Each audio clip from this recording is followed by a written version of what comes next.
مشہور امریکی conservative Charlie کرک کے قتل کے واقعے میں اہم پیش رفت ہوئی ہے۔ امریکی حکام نے ویڈیو اور تصاویر جاری کی ہیں جن میں کرک کو گولی لگنے کے بعد ایک مشتبہ شخص کو اس عمارت سے فرار ہوتے دیکھا جا سکتا ہے جہاں سے گولی چلائی گئی۔ مشتبہ شخص نے کالے چشمے، کالے رنگ کی ٹی شرٹ جس پر امریکی جھنڈا اور ایک عقاب بنا تھا، بیک پیک اور کیپ پہن رکھی تھی۔ انویسٹیگیٹرز نے اس شخص کی شناخت میں عوام سے مدد کی اپیل کی ہے۔ یوٹا کے گورنر اسپینسر کاکس کے مطابق چارلی قتل کیس کی تحقیقات میں وہ اب تک 200 سے زیادہ انٹرویوز کر چکے ہیں۔ انہوں نے یہ بھی بتایا کہ ہمارے پاس بہت سے فورینسک شواہد موجود ہیں اور ہم اس شخص کو ہر صورت پکڑ لیں گے۔ چارلی کرک کی اچانک موت کے بعد ناقدین اور ان کے حامیوں کے درمیان ان کی سیاسی لیگیسی کے متعلق بحث ہو رہی ہے۔ اس حوالے سے بی بی سی نے بھی چند افراد سے بات کی۔ چارلی کرک نوجوانوں میں کنزرویٹو اور کرسچن ویلیوز کو پروموٹ کرتے تھے، اس لیے وہ مختلف یونیورسٹیز میں جا کر کھلے میدان میں متضاد خیالات رکھنے والوں کو ان سے بحث کرنے کا موقع دیتے تھے اور انہی ایونٹس کی ویڈیوز وائرل ہوتی تھیں، لیکن ان کے خیالات کو پروگریسو حلقوں میں بہت متنازع سمجھا جاتا تھا۔ چارلی کرک امریکیوں کے اپنے دفاع کے لیے بندوق رکھنے کے حق میں تھے۔ وہ ہم جنس پرست شادیوں اور ٹرانسجینڈرز کے حقوق کے ناقد تھے۔ وہ ابارشن کے بھی خلاف تھے اور انہوں نے کووڈ-19 کے متعلق غلط دعوے بھی پھیلائے تھے۔ اس کے علاوہ بھی ان کے قدامت پسند متنازع نظریات تھے۔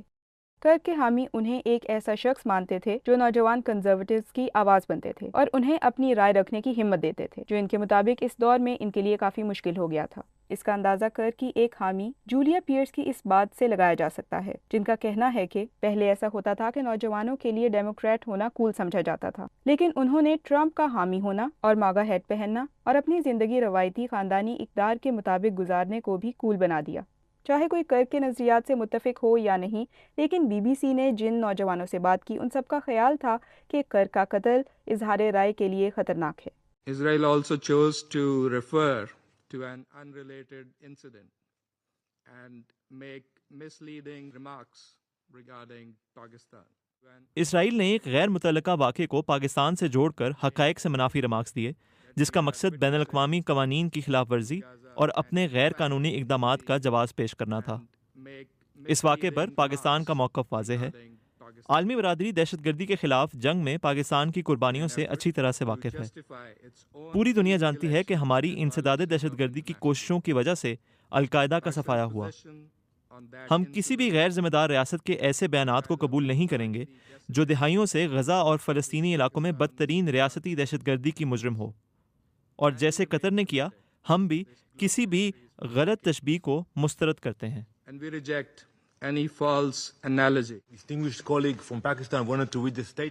اگر پاکستان سے ہمارے ساتھی بیان دینا چاہتے تھے تو وہ اجلاس کے شروع میں ایسا کر سکتے تھے، لیکن میں آپ کے الفاظ کا ہی حوالہ دینا چاہتا ہوں۔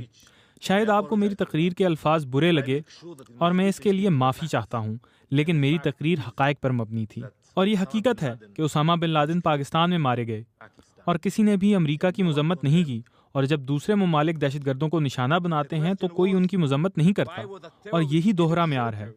جب آپ کے اسرائیل کے لیے مختلف اور اپنے لیے اور معیار ہیں تو پھر یہ مسئلہ ہے۔ انہوں نے برازیل کی جمہوریت کی علامتوں پر یلغار کر دی۔ 8 جنوری 2023 جب بولسونارو نے انتخابی نتائج تسلیم کرنے سے انکار کیا اور دعویٰ کیا کہ الیکشن چرا لیا گیا ہے، تو ان کے حامی سڑکوں پر نکل آئے۔ یہ کوئی عام احتجاج نہیں تھا۔ انہوں نے برازیل کی سرکاری عمارتوں پر دھاوا بول دیا۔ ان کا اصل ہدف سپریم کورٹ تھی، اور اب اسی عدالت نے بولسونارو کو فسادات بھڑکانے، فوج کو بغاوت پر اکسانے، اپنے انتخابی حریف اور مقدمہ سننے والے جج کے قتل کی سازش سے آگاہ ہونے کے الزامات میں مجرم قرار دے دیا ہے۔ فیصلہ کن ووٹ ان کے ایک ساتھی جج نے دیا۔ مجھے اس بات کی تصدیق ہو گئی ہے کہ جائر بولسونارو پر جو الزامات عائد کیے گئے ہیں اس نے بطور ایک مجرمانہ تنظیم کے رہنما ان کا ارتکاب کیا ہے۔ بولسونارو ہمیشہ ان الزامات کی تردید کرتے آئے ہیں۔ خدا کا شکر ہے میں برازیل سے باہر تھا، میرا اس معاملے سے کسی طرح کا کوئی تعلق نہیں، یہ کوئی بغاوت نہیں ہے۔ مگر اس مقدمے کی بازگشت برازیل سے باہر بھی سنائی دے رہی ہے۔ ڈونلڈ ٹرمپ نے اسی مقدمے کو جواز بنا کر برازیل پر تجارتی پابندیاں عائد کر دی ہیں۔ political execution that they're trying to do with Bolsonaro.